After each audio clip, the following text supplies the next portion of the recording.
ओम गण गणपते नमः। ओम नमः शिवाय। शिवजी सदा सहाय। ओम नमः शिवाय। गुरुजी सदा सहाय।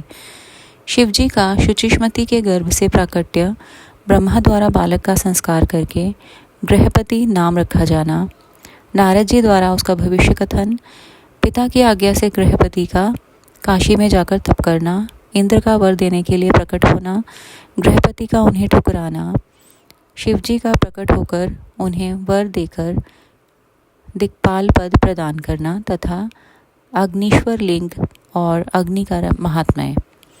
नंदीश्वर जी कहते हैं, मुने घर आकर उस ब्राह्मण ने बड़े हर्ष के साथ अपनी पत्नी से वह सारा वृतांत कह सुनाया। उसे सुनकर विप्र पत्नी शुचिष्मति को महान आनंद प्राप्त हुआ। वह अत्यंत प्रेम पूर्वक अपने भाग्य की सराहना करने लगी। तदनंतर समय आने पर ब्राह्मण द्वारा विधि पूर्वक गर्भाधान कर्म संपन्न किए जाने पर वह नारी गर्भवती हुई। फिर उन विद्वान मुनि ने गर्भ के स्पंदन करने से पूर्व ही पुंसत्व की वृद्धि के लिए गृह सूत्र में वर्णित विधि के अनुसार सम्यक रूप से पुंसवन संस्कार किया। तत्पश्चात 8वां महीना आने पर कृपालु विश्वानर ने सुखपूर्वक प्रसव होने के अभिप्राय से गर्भ के रूप की समृद्धि करने वाला सीमंत संस्कार संपन्न कराया। तदुपरांत ताराओं के अनुकूल होने पर जब बृहस्पति केंद्रवर्ती हुए और शुभ ग्रहों का योग आया, तब शुभ लग्न में भगवान शंकर, जिनके मुख की कांति पूर्णिमा के चंद्रमा के समान है तथा जो अरिष्ट रूपी दीपक को बुझाने वाले समस्त अरिष्टों के विनाशक और भूवः स्वः तीनों लोकों के निवासियों को सब तरह से सुख देने वाले हैं, उस शुचिष्मति के गर्भ से पुत्र रूप में प्रकट हुए। उस समय गंध को वहन करने वाले वायु के वाहन मेघ दिशा रूपी बंधुओं के मुख पर वस्त्र से बन गए, अर्थात चारों ओर काली घटा उमड़ आई। वे घनघोर बादल उत्तम गंध वाले पुष्प समूहों की वर्षा करने लगे। देवताओं की दुंदुभियाँ बजने लगीं। चारों ओर दिशाएं निर्मल हो गईं। प्राणियों के मनों के साथ साथ सरिताओं का जल निर्मल हो गया। प्राणियों की वाणी सर्वथा कल्याणी और ये भाषिणी हो उठी। संपूर्ण प्रसिद्ध ऋषिमुनि तथा देवता, यक्ष, किन्नर, विद्याधर आदि मंगल द्रव्य लेकर पधारे। स्वयं ब्रह्मा जी ने नम्रतापूर्वक उसका जात कर्म संस्कार किया और उस बालक के रूप तथा वेद का विचार करके यह निश्चय किया कि इसका नाम गृहपति होना चाहिए। फिर 11वें दिन उन्होंने नामकरण की विधि के अनुसार वेद मंत्रों का उच्चारण करते हुए उसका गृहपति ऐसा नामकरण किया। तत्पश्चात सबके पितामह ब्रह्मा चारों वेदों में कथित आशीर्वादात्मक मंत्रों द्वारा उसका अभिवंदन करके हंस पर आरूढ़ हो अपने लोक को चले गए। तदुपरांत शंकर भी लौकिकी गति का आश्रय ले उस बालक की उचित रक्षा का विधान करके अपने वाहन पर चढ़कर अपने धाम को पधार गए। इसी प्रकार श्री हरि ने भी अपने लोक की राह ली। इस प्रकार सभी देवता, ऋषि मुनि आदि भी प्रशंसा करते हुए अपने अपने स्थान को पधार गए। तदनंतर ब्राह्मण देवता ने यथा समय सब संस्कार करते हुए बालक को वेदाध्ययन कराया। तत्पश्चात 9वां वर्ष आने पर माता पिता की सेवा में तत्पर रहने वाले विश्वानर नंदन गृहपति को देखने के लिए वहाँ नारद जी पधारे। बालक ने माता पिता सहित नारद जी को प्रणाम किया। फिर नारद जी ने बालक की हस्तरेखा, जिह्वा, तालु आदि देखकर कहा, मुनि विश्वानर, मैं तुम्हारे पुत्र के लक्षणों का वर्णन करता हूँ। तुम आदरपूर्वक उसे श्रवण करो। तुम्हारा यह पुत्र परम भाग्यवान है। इसके संपूर्ण अंगों के लक्षण शुभ हैं, किंतु इसके सर्वगुण संपन्न संपूर्ण शुभ लक्षणों से समन्वित और चंद्रमा के समान संपूर्ण निर्मल कलाओं से सुशोभित होने पर भी विधाता ही इसकी रक्षा करें। इसलिए सब तरह के उपायों द्वारा इस शिशु की रक्षा करनी चाहिए, क्योंकि विधाता के विपरीत होने पर गुण भी दोष हो जाता है। मुझे शंका है कि इसके 12वें वर्ष में इस पर बिजली अथवा अग्नि द्वारा विघ्न आएगा। यूँ कहकर नारद जी जैसे आए थे वैसे ही देवलोक को चले गए। सनत कुमार जी नारद जी का कथन सुनकर पत्नी सहित विश्वानर ने समझ लिया कि यह तो बड़ा भयंकर वज्रपात हुआ। फिर वे हाय मैं मारा गया यूँ कहकर छाती पीटने लगे और पुत्र शोक से व्याकुल होकर गहरी मूर्छा के वशीभूत हो गए। उधर शुचिष्मति भी दुख से पीड़ित हो अत्यंत ऊंचे स्वर से हाहाकार करती हुई ढाड़ मारकर रो पड़ी। उसकी सारी इंद्रियां अत्यंत व्याकुल हो उठी। तब पत्नी के आर्तनाद को सुनकर विश्वानर भी मूर्छा त्याग कर उठ बैठे और ये क्या है, क्या हुआ, यों उच्च स्वर से बोलते हुए कहने लगे, गृहपति, जो मेरा बाहर विचरने वाला प्राण, मेरी सारी इंद्रियों का स्वामी तथा मेरे अंतरात्मा में निवास करने वाला है, कहाँ है? तब माता पिता को इस प्रकार अत्यंत शोकग्रस्त देखकर शंकर के अंश से उत्पन्न हुआ वह बालक गृहपति मुस्कुराकर बोला। गृहपति ने कहा, माताजी तथा पिताजी, बताइए इस समय आप लोगों के रोने का क्या कारण है? किस लिए आप लोग फूट फूट कर रो रहे हैं? कहाँ से ऐसा भय आप लोगों को प्राप्त हुआ है? यदि मैं आपकी चरण रेणुओं से अपने शरीर की रक्षा कर लूँ तो मुझ पर काल भी अपना प्रभाव नहीं डाल सकता। फिर इस तुच्छ चंचल एवं अल्प बल वाली मृत्यु की तो बात ही क्या है। माता पिताजी, अब आप लोग मेरी प्रतिज्ञा सुनिए। यदि मैं आप लोगों का पुत्र हूँ तो ऐसा प्रयत्न करूँगा जिससे मृत्यु भी भयभीत हो जाएगी। मैं सत्पुरुषों को सब कुछ दे डालने वाले सर्वज्ञ मृत्युंजय की भली भांति आराधना करके महाकाल को भी जीत लूँगा। यह मैं आप लोगों से बिल्कुल सत्य कह रहा हूँ। नंदीश्वर जी कहते हैं, मुने, तब वे द्विज दंपति जो शोक से संतप्त हो रहे थे, गृहपति के ऐसे वचन जो अकाल में हुई अमृत की घनघोर वृष्टि के समान थे, सुनकर संताप रहित हो कहने लगे, बेटा, तू उन शिव की शरण में जा जो ब्रह्मा आदि के भी कर्ता, मेघवाहन, अपनी महिमा से कभी च्युत न होने वाले और विश्व की रक्षामणि हैं। नंदीश्वर जी कहते हैं, मुने, माता पिता की आज्ञा पाकर गृहपति ने उनके चरणों में प्रणाम किया। फिर उनकी प्रदक्षिणा करके और उन्हें बहुत तरह से आश्वासन देवे वहाँ से चल पड़े और उस काशीपुरी में जा पहुँचे जो ब्रह्मा और नारायण आदि देवों के लिए भी दुष्प्राप्य महाप्रलय के संताप का विनाश करने वाली और विश्वनाथ द्वारा सुरक्षित थी, तथा जो कंठ प्रदेश में हार की तरह पड़ी हुई गंगा से सुशोभित तथा विचित्र गुणशालिनी हर पत्नी गिरिजा से विभूषित थी। वहाँ पहुंचकर वे विप्रवर पहले मणिकर्णिका पर गए। वहाँ उन्होंने विधिपूर्वक स्नान करके भगवान विश्वनाथ का दर्शन किया।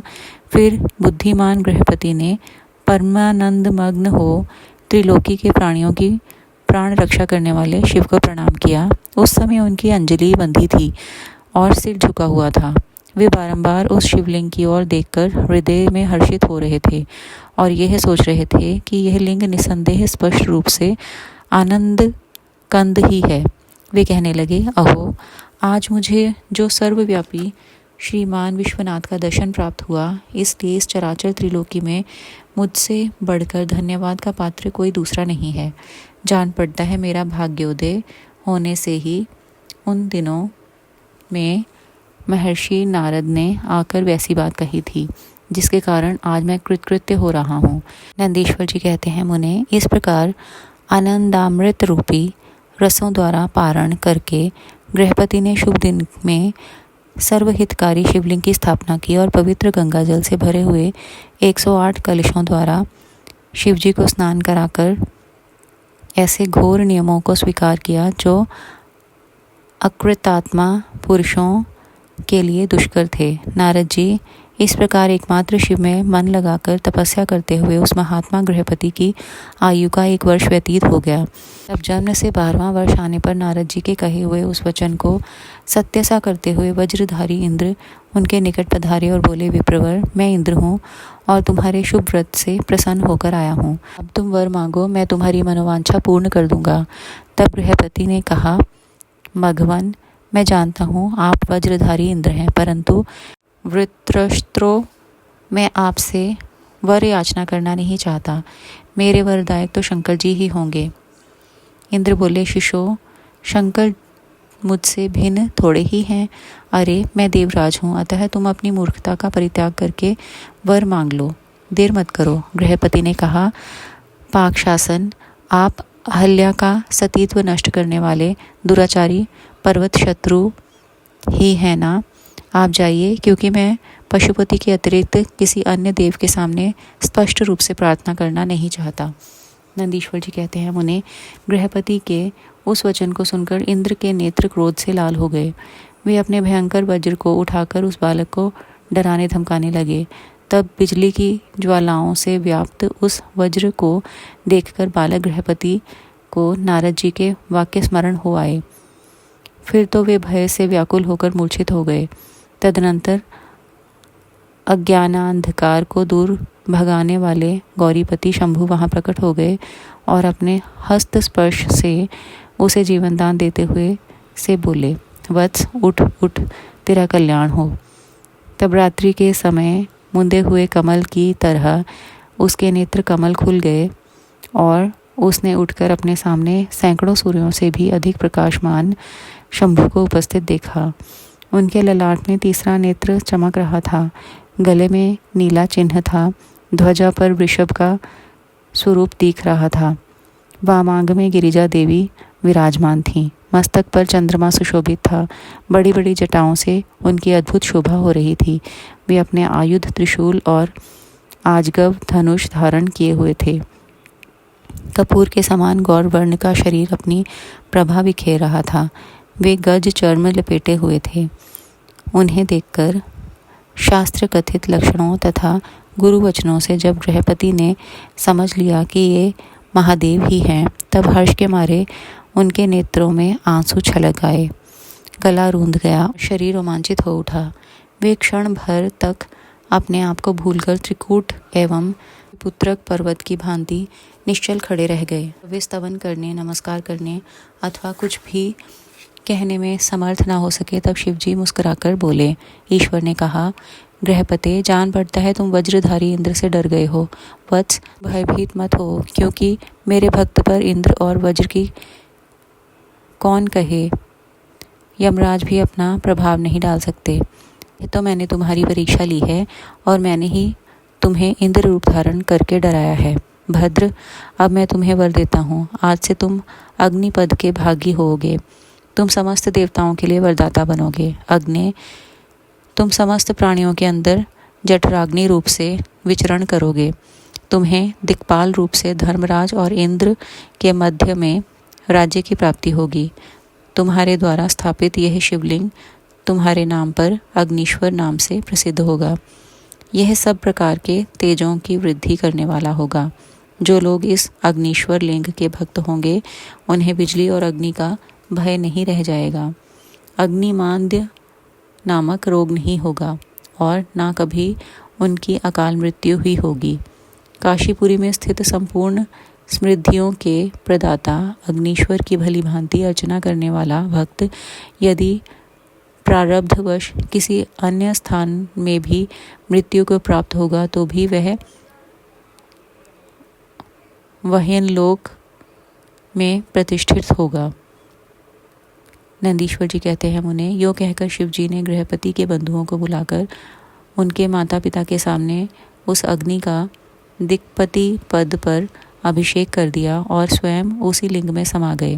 तात, इस प्रकार मैंने तुमसे परमात्मा शंकर के गृहपति नामक अगण्यवतार का, जो दुष्टों को पीड़ित करने वाला है, वर्णन कर दिया।